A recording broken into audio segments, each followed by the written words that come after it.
Good day everyone, I'm Savannah and here's today's weather update for the Philippines. It's a hot day and sunny day for most parts of the country.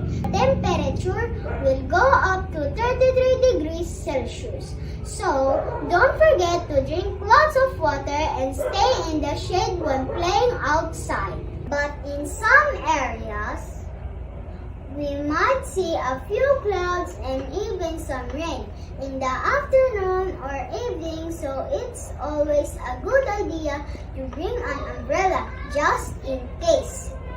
For our friends in northern Luzon, the cold northeast monsoon is bringing light rain, especially in Batanes, Cagayan, and Isabela.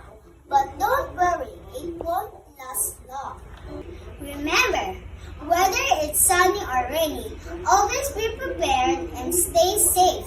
That's today's weather update. This is Savannah Blair, Sika Arang reporting.